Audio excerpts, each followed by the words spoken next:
We all know by now that inflammation is bad, being one of the most common components in just about every disease we intelligent walking apes face, which makes the fact that exercise, or an activity that directly increases inflammation, is good a bit of a noggin scratcher.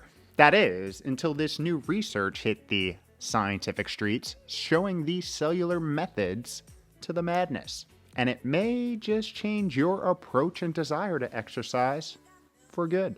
Yo, what is up? Welcome back to another week of How to Health. My name is Kevin. I run liftandbalance.com, where we take aim at all things health and longevity and do it in an odd, weird, interesting, and highly sarcastic way. Today, we are diving into the cellular weeds of badonkadonking, otherwise known as one of the most powerful longevity boosting interventions that we can do: exercise. And talking about why one of its direct byproducts, something we like to call longevity liability numero uno around these parts, inflammation, is actually a net benefit rather than a net negative in the grand scheme of things. When, of course, presented in the right context, that is.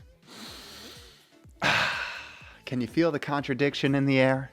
Yeah, it's going to be one of those powwows today. However, we will close it, as we always do, talking about how you can translate today's discussion into your everyday life, because that's what it's all about, right? So let's set the stage by highlighting this love-hate relationship between exercise and inflammation.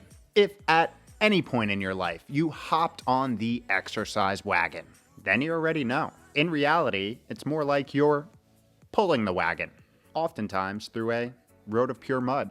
It's stressful, but as many of you already know from all of our other exercise powwows, that stress is the very magic which elicits the profound benefits of improved cellular and metabolic function, strengthening muscle and bones, boosting mood, cognition, and brain plasticity, relieving pain, fighting cancer, cleaning up damaged cells, enhancing mitochondria density and efficiency, and with it energy levels, boosting sleep, diversifying the all-important microbiome, reducing stress, and thus increasing one's odds, likelihood, and probability of longevity. Yet, we never see a commercial saying, "Ask your doctor what 20 daily minutes of badonkadonking can do for you."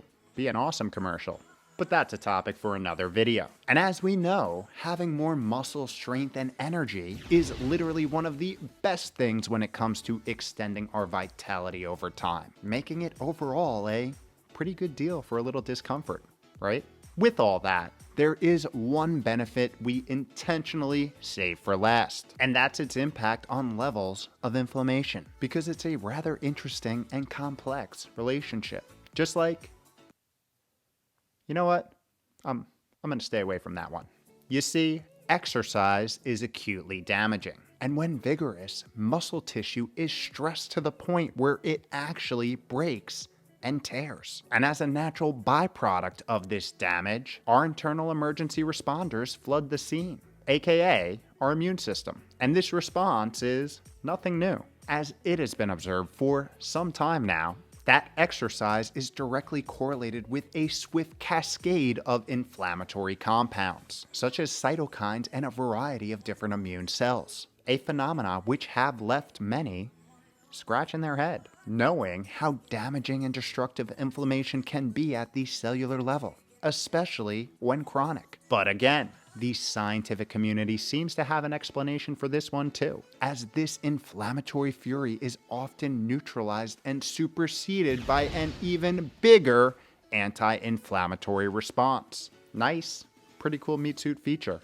I know. That being said, it is simply naive to not think that there is more going on in this fire and ice clash, especially when it comes to the most protective and damaging component of our body, the immune system, making it the perfect time for this new study. Researchers out of Harvard Medical School sought to explore the dynamic between the immune system and skeletal muscle following exercise, specifically looking to see if there are benefits to the inflammatory response, and if high inflammation levels following exercise actually elicit a net good cellular benefit. To do this, they used the only model they could, an animal model, and biopsied the muscle tissue of 3 groups of mice. One group which exercised regularly, a second which exercised acutely here and there, and a control group which never exercised. Gathering samples from the 2 exercise groups following a treadmill session and observing the changes in cellular health and inflammation across the board.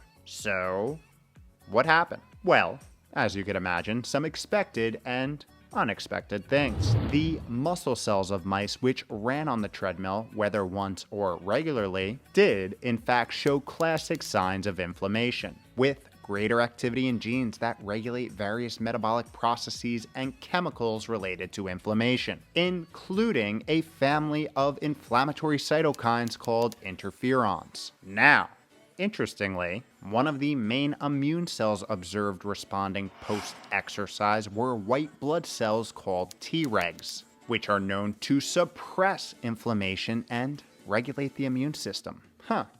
You don't say. Not only was a strong Treg response observed after exercise, but further analysis showed that in both exercise groups, Tregs lowered exercise-induced inflammation. Now, here's where things begin to get juicy. In a scientific way. The common metabolic and performance benefits in muscle post-exercise were only apparent in the regularly exercising mice. In this group, Tregs not only subdued exertion-induced inflammation and muscle damage, but also altered muscle metabolism and muscle performance, something not seen in the single workout gym class hero mice, working its magic through mitochondria function and efficiency improving pathways. And get this, the research team even took it a step further and ran the experiment on a group of mice that could not produce Tregs, finding that these mice did not adapt well to more exercise, as their muscle samples had excessive amounts of interferon and many signs of mitochondrial dysfunction. Yikes. So, does this suggest that inflammation actually boosts exercise's benefits and is potentially even necessary for exercise's benefits? The researchers think so. Concluding, our research suggests that with exercise, we have a natural way to boost the body's immune responses to reduce inflammation, and that exercise could potentially boost Treg activity elsewhere in the body outside of the observed skeletal muscle, which, knowing what we know about chronic inflammation, which is the true longevity liability numero uno, is a pretty encouraging reason to keep or start badonkadonking. Now, that being said, let me remind you that this was a mouse model, and mice are not, in fact, humans, although some humans are, in fact, rats. Stole that one, but classic. Animal to human research often does not translate one for one, so there is much more exploration that needs to be done here. However, in the meantime, let's talk about if this changes anything about our relationship with badonkadonking, including what we may want to be doing. One of the most interesting findings from this study was the observation that extended cellular function and performance benefits were absent without regular exercise, aligning quite well with established observations in humans. Specifically, that single bouts of exercise do not lead to significant cellular function and performance improvements, and that consistent regular activity is needed to yield the true benefits, setting the stage for something that you may not want to hear, but probably need to. It's regular exercise. It's being consistent, which is the magic potion. Because even though, yes, any exercise is good exercise, there seems to be a pretty significant gap in benefits between the once-in-a-while exercise schedule and the moderately consistent one, as we once again have seen through the lens of the immune system today. So first thing I challenge you to identify, if you have not done so already, is a 10 to 30 minute time slot once a week that you can dedicate to a little badonkadonking. A walk, a stretch, bike ride, yoga, YouTube home workout, interpretive dance, whatever. Start slow, focusing on one day a week, and slowly and sustainably work your way up to 2, 3, or 4, aiming to be consistent with not only the days, but the times as well. which will really help solidify it as a habit. The next component worth thinking about is working your muscles via resistance. And this doesn't need to be lifting weights. It just requires working against some type of force. Gravity being a fan favorite. This could be bodyweight work such as push-ups, squats, planks, jumping jacks, lunges, while also any loaded free weight or functional work, like using dumbbells, barbells, or kettlebells to do squats, deadlifts, rows, cleans, and presses. Training under some form of resistance has been shown to be one of the best ways to improve strength, which, as we saw here, may be more important to health and longevity than muscle. And if you're looking for a little more advanced training for longevity routine, I cover my soup to nuts breakdown in this video here.